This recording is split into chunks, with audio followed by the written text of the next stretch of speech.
Nasa sa atin ang kapangyarihan.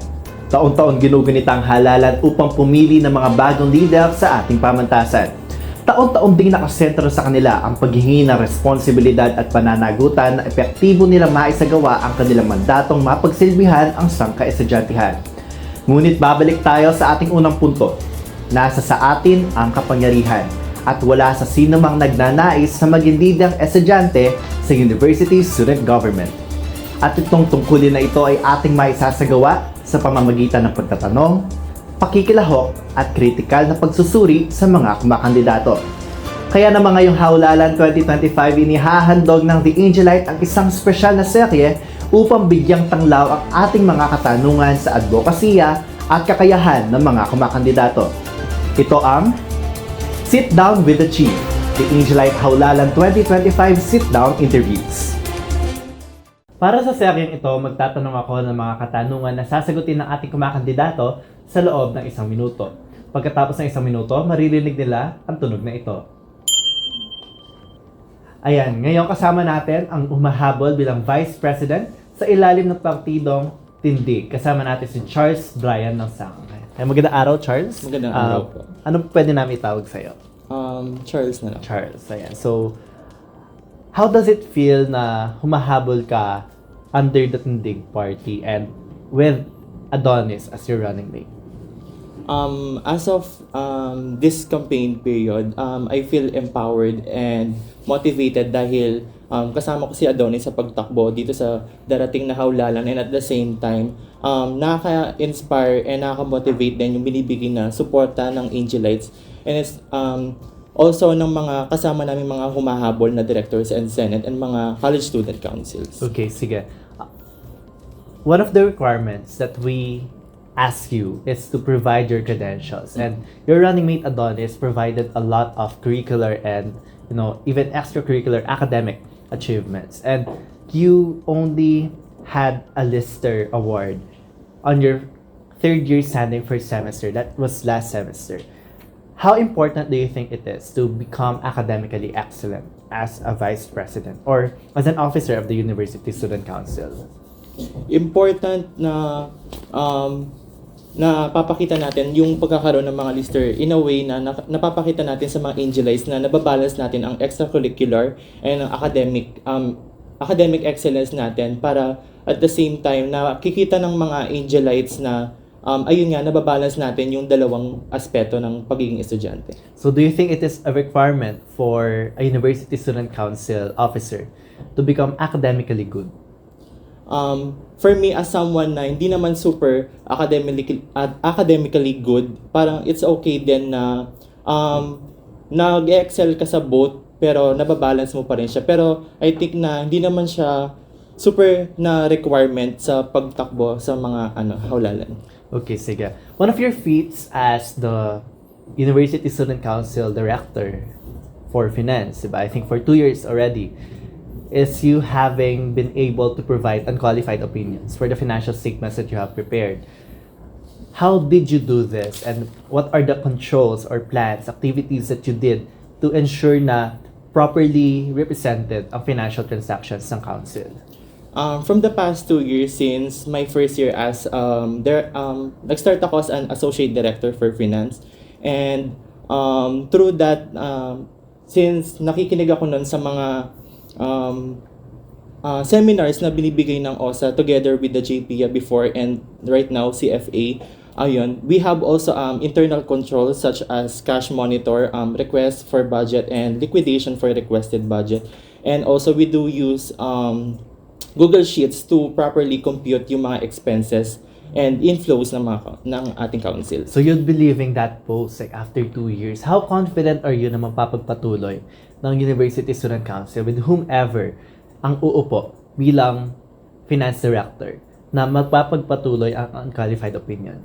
I am fully confident na mapapatuloy ang unqualified opinion sa USC in a way na maipapasa natin yung knowledge and experiences ko bilang director for finance in 2 years. And ayun, maipasa lang yung mga knowledge na natutunan ko during my time as a director. Okay, sige. Running as a vice president, how would you define your position? As of right now, since nagbago yung constitution natin, Vice President is the one who internally controls or handles our executive departments. So you will handle executive departments. In what way? In what way na ino-oversee natin and ginaguide natin every department so that nagagawa nila ng maayos and nagaguide sila sa mga tasks na nabibigay sa kanila. So basically, when they do a decision, like for example, a director will do a decision, it will still go sa'yo for approval?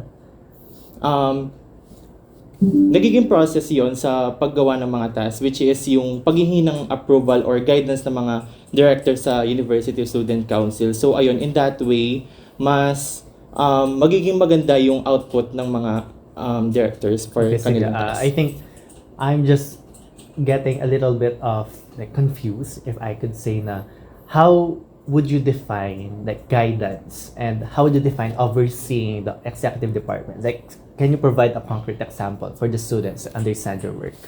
Pinakauna dito is yung processes na ginagawa per each department. So in that way, ginaguide natin sila sa step-by-step processes. For example, sa finance, paano yung ginagawa yung request for budget, liquidation for request budget, and at the same time, pagkakaroon natin ng meeting para ultimately mag-guide natin each yung mga directors. Okay. So, beyond that bare minimum, well, it's bare minimum. It is what is provided in the Constitution, di ba? How do you plan to make your position worthwhile and actually become more than the minimum? To be worthwhile yung aking position, to be the Vice President of University Student Council, is to lend my knowledge and experiences from my past years as part of the University Student Council. Yeah, of course, it's given, di ba? You're an incumbent officer, even an officer last year, di ba? Pero my question is, what concrete actions would you do to ensure na hindi ka nagiging shadow ng president lang and hindi ka nag-oversee ng executive body lang?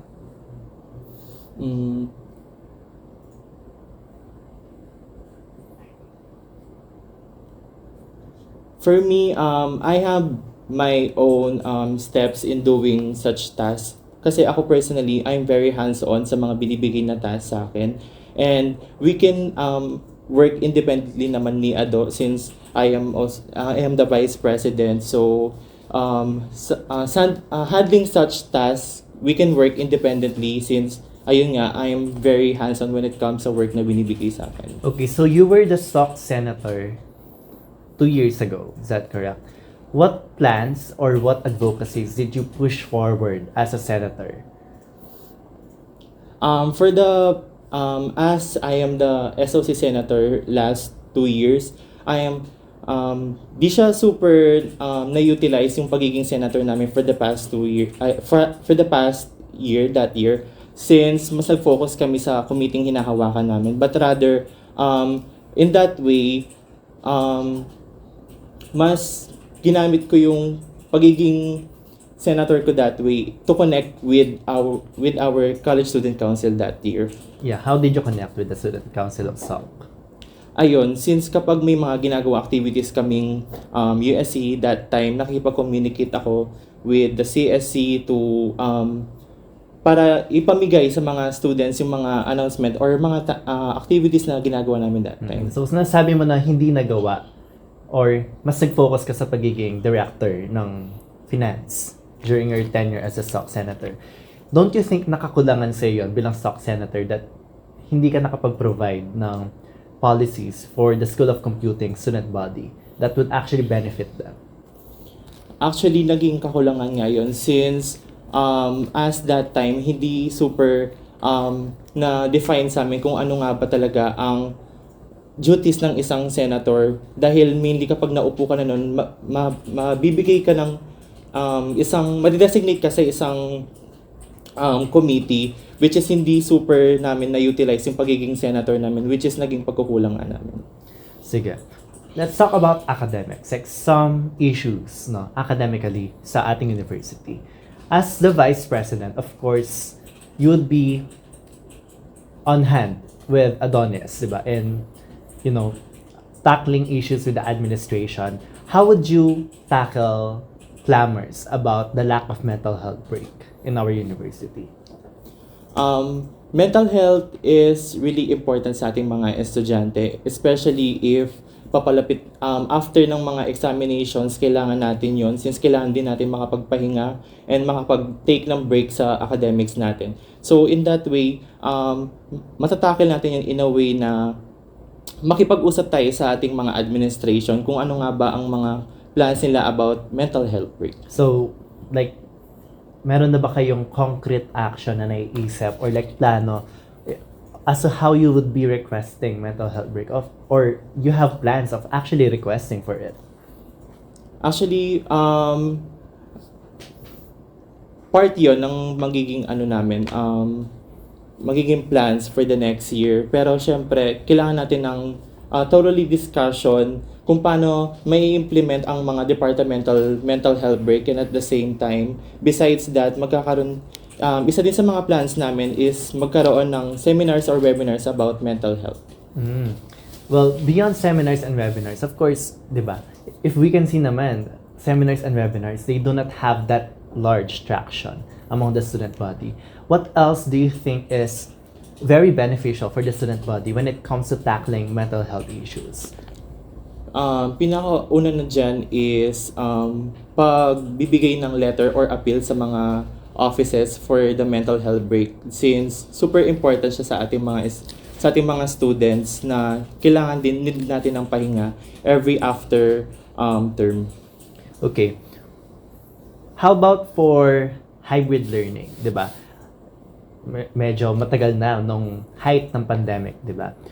Would you agree that the hybrid learning be abolished as a whole and we just shift towards full face-to-face classes once more, or once again rather? On my end, unti-unti natin siyang i-transition from being hybrid to face-to-face para hindi mabigla yung mga students sa transition from being hybrid to face-to-face, since very mahirap sa mga other students, especially sa mga students na working student and yung mga malayong students na nag-aaral dito. So, this would be the first time na magiging iisa yung Vice President ng University Student Council, from having a Vice President internal and then also for external, di ba? Can you define to the students, how would you balance those two works, working internally with the executive body and as well as externally with the administration and other parties outside the council? Actually, as for the 2024 Constitution, the President is the one working externally and the Vice President is the one handling the internal of the council. So do you think that you should keep yourself in that, mandate, like hindi na tayo gagalaw for the external, we just limit ourselves to the corners of the University Student Council? For me, hindi naman, since pwede naman kami maging flexible na dalawa ni Adonis, na pwede kami mag-partner ng i-handle namin na maayos kung ano yung mga need namin gawin for external and internal. Okay, so can you tell us more about your advocacy? Advocacy ko is about transparency. Sa panahon ngayon, maraming bagay na, especially sa gobyerno natin, marami silang tinatago or makatiwalian na ginagawa. So, as student councils, maging ehemplo tayo sa pagpo-provide ng transparency in terms of ano yung mga plans na ginagawa natin, ano yung mga activities or mga tasks na ginagawa natin in the future, and at the same time, also yung financial aspect is very important din. Pero hindi na ikaw yung finance director ngayon. Sabi mo nga kanina, mag-oversee ka lang, di ba? So, how would you concretely do this transparency as the Vice President? Ayun, katulad ng nasabi ko kanina, is being transparent in terms of our communication inside sa council. Kaya meron tayong mga general meeting, pinopost natin yan for transparency sa mga students, and at the same time, kung ano pa yung mga future tasks na gagawin pa ng council. Pero hindi ba bare minimum masyado ang transparency? Bakit natin siya ginagawa advocacy when it is actually demanded? Ginagawa natin siya kasi hindi naman parang automatic na parang gusto natin na makita ng mga students na may ginagawa tayo for them, and at the same time, ano pa yung mga gusto natin gawin para sa kanila. Okay. Sige, let's move towards more concrete actions. Because personally, I see transparency as the bare minimum for the student council. Like, not even the student council, like all student institutions. I'll be giving series of topics, and then I want you to provide to me what plans do you have as the Vice President in furthering this causes. Mental health. Mental health, ayun, isa na dun yung in a way na makapag-provide tayong transparency doon is pagbibigay ng letters or appeal sa mga offices. Environmental welfare. Environmental welfare, isa na yun yung isa sa mga plans namin for next year is ituloy kung ano yung advocacy namin, which is yung pagkakaroon ng outreach sa mga for example, tree planting, tapos event na may kinalaman sa ating environment. So that's for outside, the tree planting. How about for inside? Like, what environmental welfare causes do you think are needed inside the university? Isa doon sa pinag-aaralan namin is to lessen the plastic straws kasi it added more trash sa university, and at the same time ma-follow natin kung ano yung mga tamang segregation ng mga basurahan. Council publication relations. Council publication relations, yon maging communication is the key. So constant communication kung ano pa yung mga plans ng mga council for the next few months, and at the same time kung meron mang nare-receive na news ang council from the offices. Ayun. So, well, that's nice to hear naman, no? Pero I want to ask you, like, if given the chance that, for example, Adonis has been out, well, he's a presumptive president because he's uncontested, diba? So you'll be the acting president. Is that correct? Yes. So what would you do? I would still continue what we have been planning, or what are our plans for the students for the next year. So are you ready to assume the presidency if, like, for any instance, Adonis could not continue his presidency? Yes. How? In a way na, syempre, first of all, i-ready ko din naman yung sarili ko. Since if ganun nga yung mangyayari, kailangan nating ipagpatuloy kung ano yung plano natin, and maging concrete tayo sa mga need nating gagawin for the next And few ano months. yung mga concrete na gagawin mo? Like, aside from the ones that you have mentioned as the president. Ayun, so meron kami mga platforms na ino-offer sa Angelites, which is some of that is ayun nga, pagkakaroon ng mga seminars, webinars, pagkakaroon ng hawak kamay ulit, which is also we have to continue din yung mga campus facilities assessment. So it's like a rehash of what has been done, di ba? So wala bang ingenious or bago, something novel that the term, like the 𝗂𝗏 Lansang tandem, can provide to the university student body? Ang pinaka I think na mabibigay namin for the Angelites is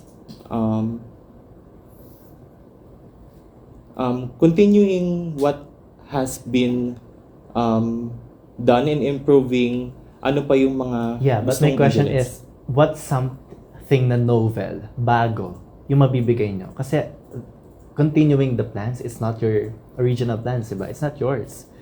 It's a way of continuing as well. Good practices should be continued, diba? Pero something novel, something ingenious, what things do you have for the student body?